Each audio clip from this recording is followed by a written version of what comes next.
golaço, eu sou o Dieguinho. Bom, galera, tá entrando no ar o nosso girão de notícias. Deixa o like aí que ajuda a gente bastante. Segue a gente também lá no Instagram, que a gente tá trazendo bastante conteúdo por lá. Bom, um dos temas do dia hoje aí é a treta envolvendo o Alexandre Campelo e também o Alexandre Pássaro. O Alexandre Campelo teceu duras críticas ao ex-diretor executivo de futebol do Vasco. Informei para vocês ontem aqui no canal, na parte da noite, de que teria vazado um documento entregue por Alexandre Pássaro à diretoria do Vasco, fazendo um balanço ali da sua passagem pelo Vasco da Gama, aonde ele disse ter deixado um lucro ao Vasco na casa de 74 milhões de reais. O ex-presidente do Vasco, Alexandre Campelo, criticou muito esse depoimento do Alexandre Pássaro e, inclusive, acusou ele de ter vazado propositalmente o documento e disse que ele não gosta de ser criticado e, principalmente, a questão quando as pessoas chamam ele de jovem. E o Campelo fez algumas analogias ao nome dele, a uma ave. Eu vou deixar com vocês agora o que disse Alexandre Campelo lá no seu Twitter a respeito do ex-diretor executivo do Vasco, Alexandre Pássaro. O jovem Pássaro se ofendeu por ter sido chamado de jovem e, como não admite a inexperiência e o despreparo, danou a piar.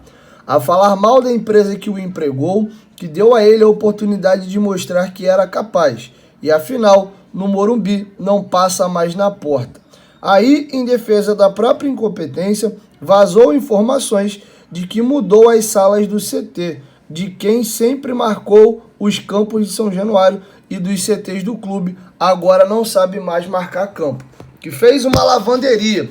Diga-se de passagem que já fazia parte do projeto deixado pela antiga gestão, que foi quem colocou o CT de pé, que reduziu os gastos do futebol para adequar à realidade de uma Série B, que ele e os outros nos colocaram, que dispensou excelentes profissionais do DM, considerado um dos 4 melhores do Brasil nos últimos anos, por refugos de outros clubes. E esse pardal ainda comia alpiste caro. Bom, e parece que o Campelo teve um dia agitado aí no cenário vascaíno. Acontece que é o seguinte, não sei se vocês lembram, o ex-fisiologista do Vasco, Alex Evangelista, processou o Alexandre Campelo no período ao qual ele era presidente do Vasco e deu uma entrevista acusando o Alex Evangelista de ter se apropriado de aparelhos do Vasco da Gama de que não o pertenciam na casa de 500 mil reais. O Alex Evangelista o processou, já tinha ganho a ação em primeira instância, o Campelo recorreu e nesta sexta-feira, novamente o Campelo sofreu uma nova derrota. Ao Globoesporte.com, o ex-presidente do Vasco garantiu que vai recorrer novamente da decisão, mas até o presente momento ele foi condenado a pagar 60 mil reais de indenização a Alex Evangelista, além também de se retratar publicamente. A situação corre na justiça e o Campelo deve recorrer. A informação foi divulgada pelos companheiros do Globoesporte.com. Bom, vamos virar a chavinha agora e vamos falar da parte de coordenação técnica. Informação divulgada de primeira pelos companheiros do Joga 10, confirmada pelos companheiros do Globoesporte.com. O nome de Fernando Praz passa a ganhar força dentro do Vasco da Gama. Inclusive, o Globoesporte.com, além de ter confirmado essa informação, foi sondar o Fernando Praz se de fato existe alguma negociação com o Vasco da Gama. Ele não confirmou se de fato existe ou não uma negociação com o Vasco, mas Fernando Praz garantiu que nesse momento conversa com 2 equipes. Fernando Praz está fazendo viagem na Europa para poder conhecer melhor estruturas de equipe, inclusive teve lá em Lyon para poder conhecer a estrutura do Lyon, a convite do seu amigo Juninho Pernambucano. Ambos jogaram juntos no Vasco da Gama. Saindo da França, o Fernando Praz vai ainda à Dinamarca e também à Inglaterra, conhecer mais algumas equipes e a estrutura dos clubes europeus.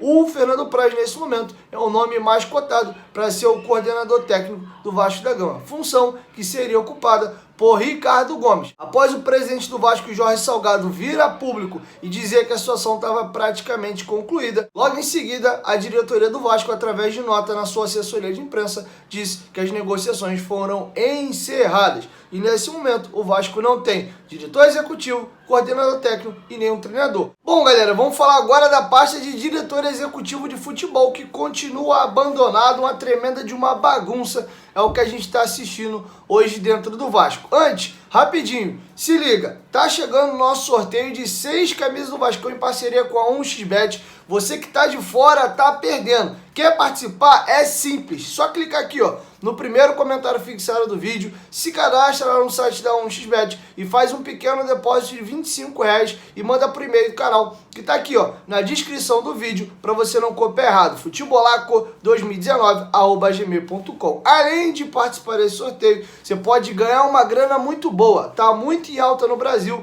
as apostas esportivas, o Campeonato Brasileiro tá finalizando, tem 2 rodadas ainda, tem jogos rolando aí de Champions League e também nós vamos ter a final da Copa do Brasil. Coloque seu dinheiro lá, faça suas apostas, as ligas europeias estão rolando normalmente, inglês, espanhol, italiano e por aí vai. Lembrando que cada R$25 gera um cupom, 50 gera 2, 75, 3 e assim sucessivamente. Você tem mais grana para poder apostar e ainda aumenta as suas chances de ganhar. Vem para a 1xBet. A 1xBet é parceira do canal Futebolaço. O link está aqui no primeiro comentário fixado. Bom, sobre a pasta de diretor executivo de futebol. Anderson Barros deve ficar mesmo no Palmeiras. A situação caminhou muito após o título da Libertadores. O Abel Ferreira foi muito importante, elogiou demais o profissional e sensibilizou o coraçãozinho ali da Leila Pereira. Outra situação também, Vasco demorou demais a procurar o Alexandre Matos. Quando foi chegar em cima do diretor, ele já estava palavrado com o Cruzeiro. Situação de coordenação técnica, já falei para vocês. E agora os nomes que pipocam aí são do Paulo Pelaipe,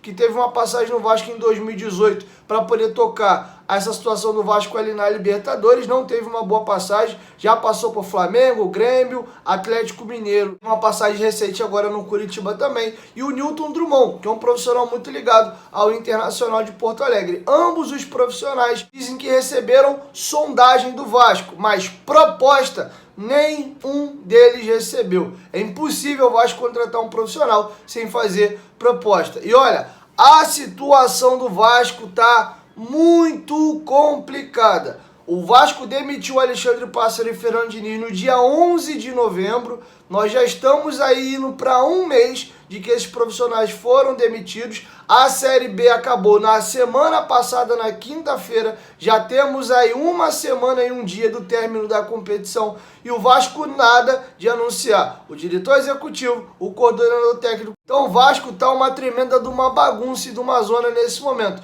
E mais uma vez a diretoria do Vasco mostra-se ser extremamente incompetente. O departamento de futebol do Vasco é uma bagunça. E para finalizar, vamos falar agora de Germancano. E o Vasco negocia aí uma possível renovação com o Germancano sem ter um diretor executivo de futebol. Qual é as chances da gente ter um bom acordo nisso aí? Sem ter um profissional de mercado que sabe fazer esse tipo de negociação. Quem está tocando as negociações é o Jorge Salgado. A situação é a seguinte, teve uma reunião hoje, informação divulgada agora há pouquinho pelos companheiros do Joga 10, e o Vasco quer continuar com o Germancano, quer que ele aceite reduzir um pouco o salário, mas tem que negociar essa dívida na casa de 3,5 milhões de reais. Segundo a apuração do Joga 10, o Germancano gosta muito do Vasco, quer ficar, até topa reduzir os vencimentos para ficar, menos um impeditivo aí para o Cano continuar. Por outro lado, ele quer resolver a situação da dívida de 3,5 milhões de reais. O valor é muito alto e eu não sei como é que o Vasco vai conseguir desdobrar essa situação. Daniel Amorim, outro atacante, que tem contrato encerrando no dia 31 de dezembro, ainda não negocia com o Vasco, está em compasso de espera e daqui a pouco pode colar outra equipe com interesse e o Vasco vai perder o jogador. Segundo os companheiros do Joga 10, na próxima segunda-feira vai ter uma nova reunião e essa já é definitiva, para saber se o Germancano fica ou se ele sai. O empresário do jogador, José Constâncio, quer resolver isso o mais rápido possível, porque o jogador está tendo sondagem de outras equipes. Ele tem interesse de permanecer no Vasco, mas tem que definir. Se não for ficar, é para decidir logo, para o jogador ficar livre e decidir o seu futuro. Quem está palho duro e firme em cima do negócio é o Ceará, que está aguardando a situação entre Vasco e Germancano se decidir, para que eles possam apresentar uma proposta oficial e tentar levar o jogador para a capital cearense. Enfim, vamos aguardar, mas a tendência nesse momento